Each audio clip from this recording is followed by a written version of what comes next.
लेकिन petrol diesel के दाम बढ़ने पर सियासत जरूर गर्मा गई है। विपक्ष ने मोर्चा खोला है। आम आदमी पर पड़ रही महंगाई की मार को लेकर कांग्रेस और समाजवादी पार्टी ने सरकार पर जमकर हमला बोला। अखिलेश यहां तक पोस्ट कर कह रहे हैं कि आगे बढ़ना है तो अब मात्र साइकिल ही विकल्प है। देखिए,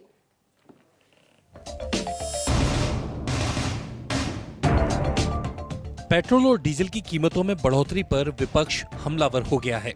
सड़कों पर सरकार के खिलाफ विरोध प्रदर्शन के लिए उतर गया है। जयपुर में महिला कांग्रेस की कार्यकर्ताओं ने महंगाई के खिलाफ जमकर नारेबाजी की, केंद्र सरकार को घेरा। लखनऊ में भी महंगाई के खिलाफ tent caterers and decorators welfare association ने प्रदर्शन किया। कमर्शियल सिलेंडर और पेट्रोल डीजल के दाम बढ़ाने का विरोध किया। डीएम ऑफिस में जाकर ज्ञापन सौंपा। इसलिए निकले हैं ये प्रोटेस्ट इसलिए। हम लोग ये जो कमर्शियल गैस सिलेंडर के जो दाम बढ़ाए गए हैं 15 दिन के अंदर में 1350 रुपए के जो दाम बढ़ाए गए हैं, जब से गैस बिकना चालू हुई है, जब से आई है भारत देश में, तब से लेकर के अभी तक इतने दाम कभी नहीं बढ़ाए गए। और आज जो है एकदम से 15 दिन के अंदर में 1350 का दाम बढ़ा देना। कोरोना काल में जो इतनी बड़ी महामारी आई थी उसमें भी जब देश पूरी त्राही था तब भी इतना दाम नहीं बढ़ाया गया। और इस महंगाई को बढ़ जाने से वेडिंग इंडस्ट्रीज के ऊपर एक बहुत बड़ा फर्क पड़ेगा कि जो हमारा मध्यम वर्ग का जो कैटर्स है उसके ऊपर एक बहुत बड़ा फर्क पड़ेगा और आम जनता के ऊपर बहुत बड़ा फर्क पड़ेगा।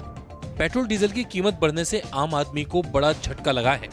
महंगाई के और ज्यादा बढ़ने के आसार नजर आने लगे हैं, जिसे लेकर कांग्रेस ने केंद्र सरकार पर हमला बोला है। लोकसभा में नेता प्रतिपक्ष राहुल गांधी ने सोशल मीडिया पर पोस्ट लिखा है, गलती मोदी सरकार की, कीमत जनता चुकाएगी। ₹3 का झटका आ चुका है, बाकी वसूली किस्तों में की जाएगी।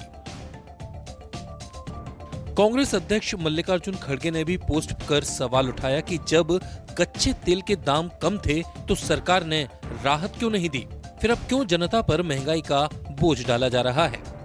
27 मार्च 2026 को, पांचवा पहलू, मोदी सरकार ने यह कहा कि हम पेट्रोल पर एक्साइज ड्यूटी 13 रुपया से घटाकर 10 रुपया कर रहे हैं।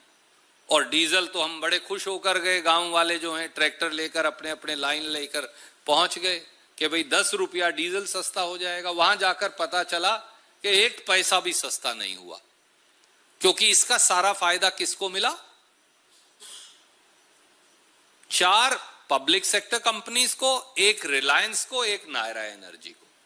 यह सारा पैसा उनकी जेब में चला गया। आपको कुछ नहीं मिला, देशवासियों को कुछ नहीं मिला। समाजवादी पार्टी ने भी पेट्रोल डीजल के दाम बढ़ने पर सरकार को घेरा है।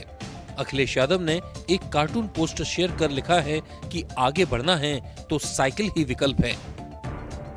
जो ये ड्रामा हो रहा है कि हम फ्लीट में गाड़ियां कट कर दिए और फलाने ने कट कर दी, ये ग्राउंड तैयार किया जा रहा है कि अब पेट्रोल डीजल का दाम बढ़ना है। जब पेट्रोल डीजल का दाम न्यूनतम स्तर पर था उसमें आपने बेनिफिट दिया नहीं, did not pass on to the consumers. जो रशिया से तेल खरीदा गया सस्ते, जिसके लिए इतना बवाल हो, उसका कोई फायदा देश को मिला नहीं, आपके मित्रों को मिला। अभी जो पेट्रोल का एक्सपोर्ट पर एक्साइज ड्यूटी है आपने उसको कट डाउन कर दिया, लेकिन देश के गरीब जनता पर आपने थोप दिया। विपक्ष का आरोप है कि सरकार अमेरिका के दबाव में काम कर रही है, जबकि ऑस्ट्रेलिया और जर्मनी जैसे देशों में तेल पर टैक्स कम करके अपनी जनता को राहत पहुंचाई गई है। विपक्ष के आरोपों पर केंद्र सरकार और बीजेपी ने पलटवार किया है। केंद्रीय मंत्री किरेन रिजिजू ने बाकायदा उन देशों की लिस्ट सोशल मीडिया पर पोस्ट की है जहां तेल के दाम 20 से 100% तक बढ़े हैं। साथ ही लिखा है कि भारत में दाम सिर्फ 3% के आसपास बढ़े हैं।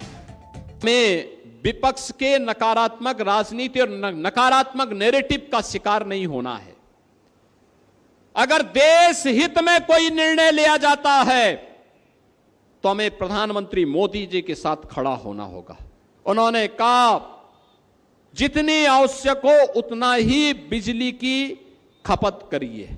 अगर एक गांव के बच्चे स्कूल जा रहे हैं, स्कूल बस है, तो अपनी कार से, अपनी बाइक से क्यों आप जा रहे हैं? फिर उस स्कूली बस से बच्चे को भेज दीजिए। सरकार का कहना है कि दाम इतने बढ़ाए गए हैं जिससे जनता पर ज्यादा बोझ ना पड़े, लेकिन जिस तरह थोक महंगाई दर 8.30% पर पहुंच गई है, उससे आने वाले दिनों में मुश्किल और बढ़ सकती है, क्योंकि पेट्रोल डीजल के महंगा होने का असर हर चीज पर पड़ेगा। इसलिए सियासी घमासान छिड़ गया है।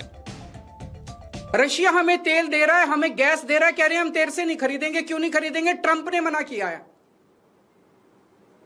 तो मोदी जी ट्रंप के सामने क्यों झुके हुए हैं? 140 करोड़ लोगों का हित जरूरी है कि ट्रंप जरूरी है?